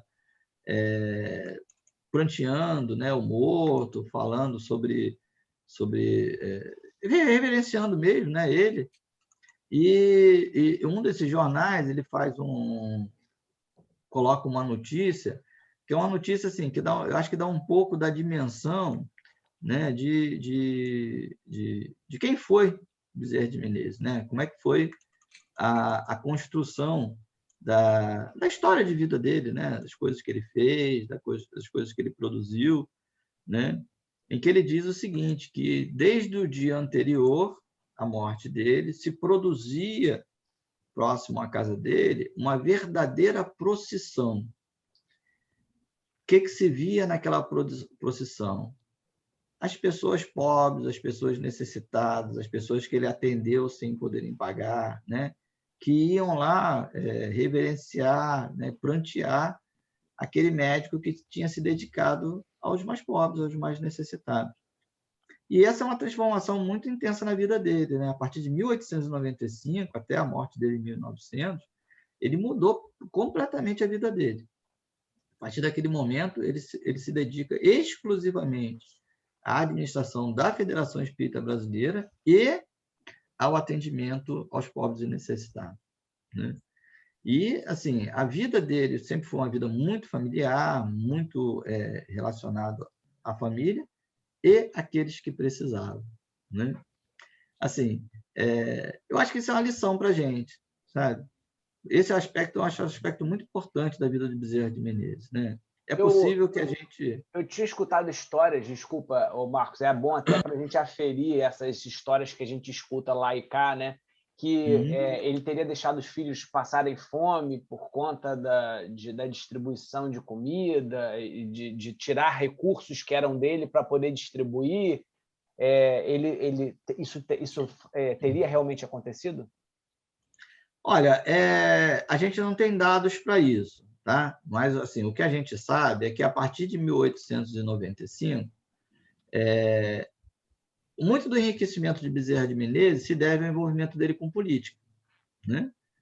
Desde 1884 que ele deixa de ser político. Então, ele ainda se envolve em várias outras atividades. No final da década de 1880, é a urbanização do bairro Barão de Drummond, que fica ali em Vila Isabel. Ele foi um dos responsáveis pela urbanização daquilo. Mas, gradativamente, ele vai abandonando isso. E, como eu disse, a partir de 1895, ele passa a se dedicar exclusivamente à federação e ao atendimento que ele fazia aos pobres. É claro que o padrão de vida deles deve ter diminuído bastante, né? Tanto é que depois que ele morre, a própria federação começa até a fazer arrecadações, né?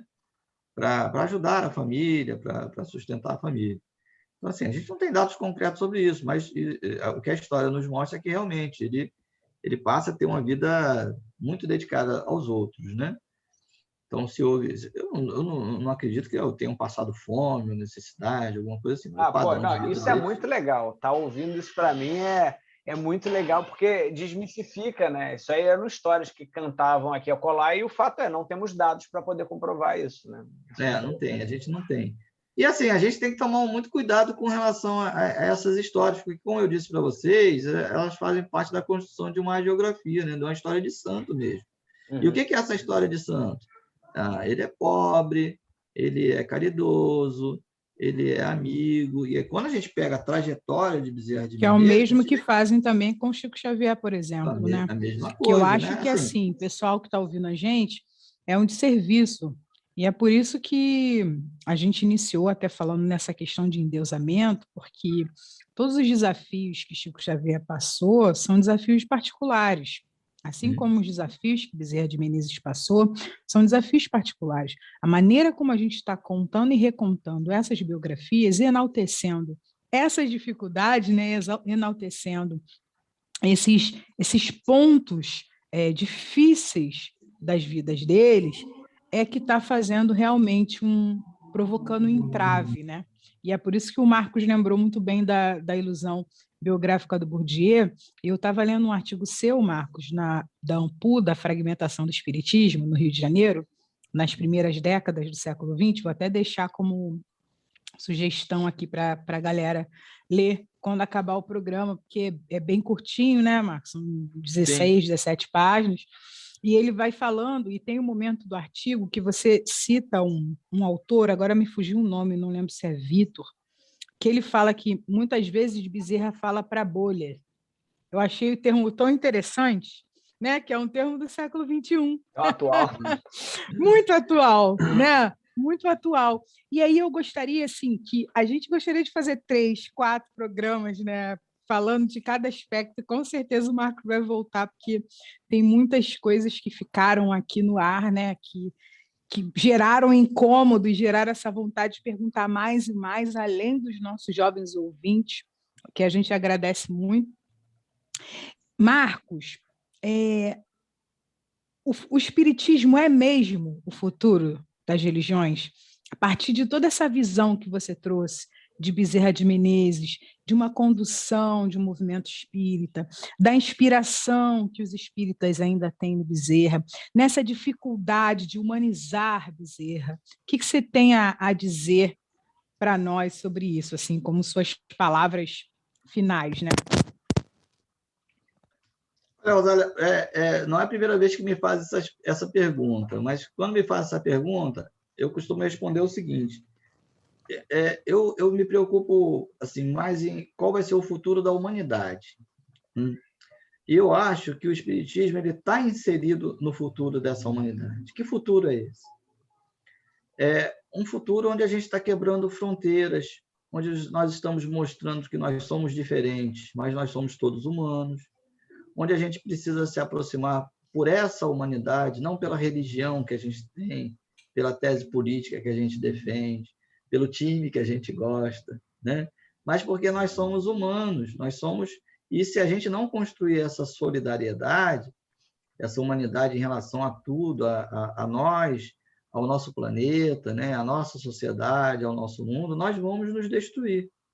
O Espiritismo, quando ele diz para a gente que o que salva não é a religião, não é a verdade, mas a prática da caridade, ele se torna uma prática que ela está inserida nesse futuro da humanidade, né? Onde a gente deixa de se reconhecer pelos títulos e passa a se reconhecer pelas necessidades, pela necessidade que nós temos de nos ajudarmos uns aos outros, de estarmos próximos uns dos outros. Tomara que o Espiritismo, né, em sua prática e em sua fundamentação, ela comece e continue, né, colocando como principal justamente essa sua face. Porque, senão, o Espiritismo vai se tornar uma religião como todas as outras. Uma religião que separa, que classifica e que condena, né? Quando a gente vê algumas práticas de espíritas consagrados que dizem que um grupo é bom, outro grupo é ruim. Eu não preciso citar nomes, a gente está vendo isso aí explodindo em todos os lugares. A gente está repetindo o que os católicos fizeram, a gente está repetindo o que os evangélicos fazem. Se você está no grupo bom, você vai ser salvo, você vai para o mundo de regeneração, você vai ser um espírito elevado. Se você não está, você vai ser condenado.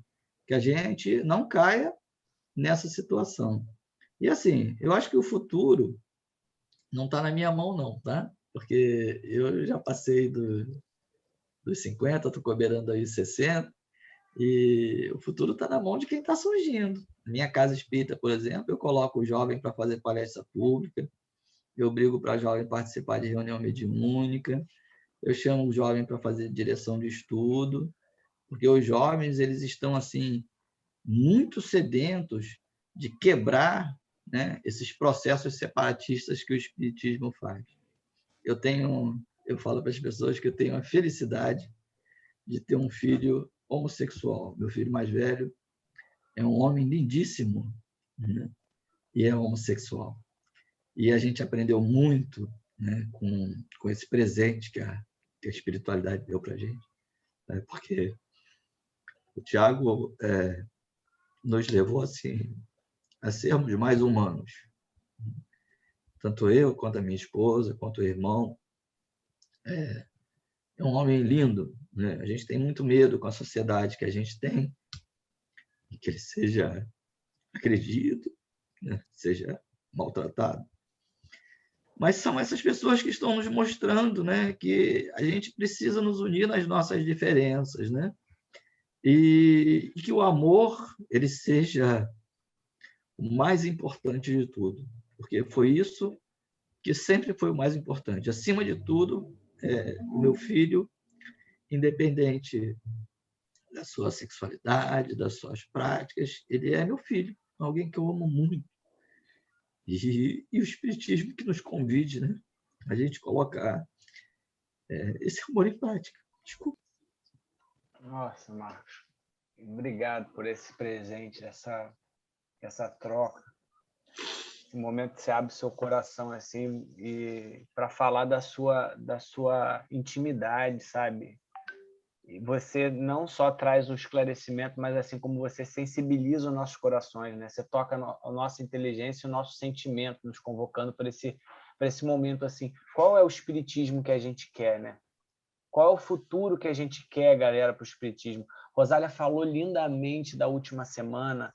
Jovens, movimento espírita juvenil, a potência que está nas nossas mãos, nas suas mãos, de participar desse momento de construção daquilo que a gente realmente quer, de inspirar, de atravessar essa nossa sociedade com um chamamento a uma igualdade entre sexo, uma igualdade entre todas as possibilidades de seres, né? Que a diversidade possa ser acolhida em todas elas.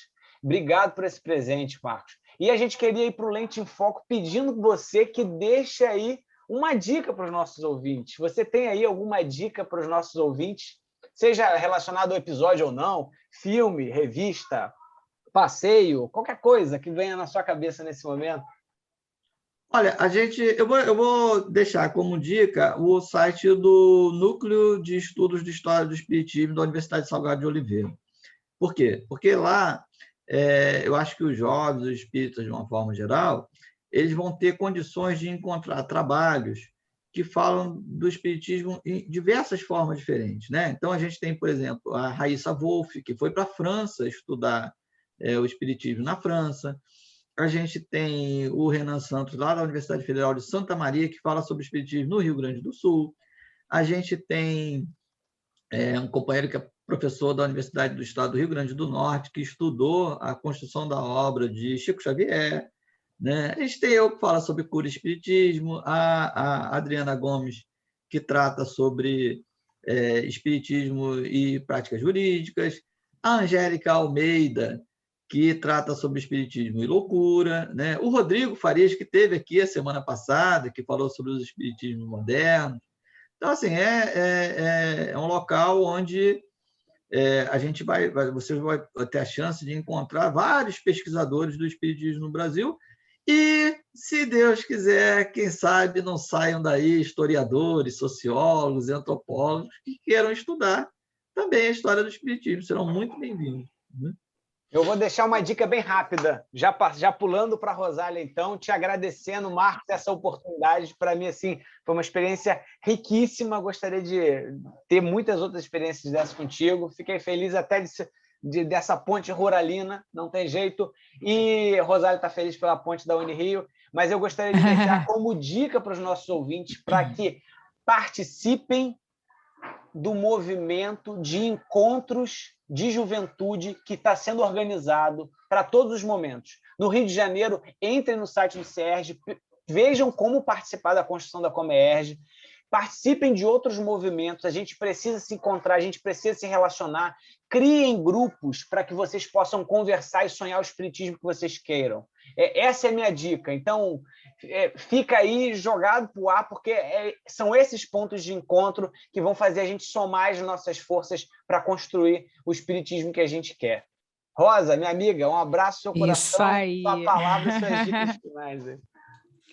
Deu tempo de eu me recuperar da emoção enquanto o Gabriel falava, porque o Marcos realmente trouxe para a gente assim, tanta bagagem, né? Uma bagagem de pai, uma bagagem de historiador, uma bagagem de espírito imortal, vendo essa experiência maravilhosa na Terra, nesse tempo tão desafiador que a gente está vivendo.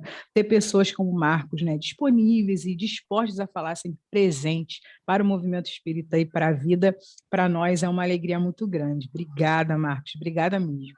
Como uma dica, vou deixar aqui o Horizonte Espírita, o Instagram, o episódio 44, que o Marcos fala sobre Bezerra de Menezes. Vou trazer também a dica do Marcos do Pierre Bourdieu, A Ilusão Biográfica, que é realmente o que o Marcos está dizendo, né? É essa questão da gente pensar não no indivíduo, mas como todo o coletivo, né? Todo o coletivo faz parte dessa construção. E a gente precisa olhar para o todo, né? E muitas vezes a gente acaba caindo no equívoco da santificação. E também na dissertação do Marcos, que está lá, que é da Unirio, Cura do Corpo, da Cidade e da Alma, Medicina, Política e Espiritismo na trajetória de Adolfo Bezerra de Menezes. E para finalizar assim, a minha fala hoje, assim, já convidando vocês para ouvir os próximos programas, quem perdeu os outros 2 episódios do Espiritismo é mesmo o Futuro das Religiões, ouça, porque está muito bacana essa série. É realmente uma lembrança, justamente uma lembrança que está no livro Lindos Casos de Bezerra de Menezes, em que o Ramiro Gama ele está fazendo uma exposição doutrinária sobre Bezerra, e ao final da exposição tem uma fila enorme. E ele vai cumprimentando todas as pessoas e percebe um senhor profundamente emocionado na fila. E quando esse senhor se aproxima dele, é um dos filhos de Bezerra.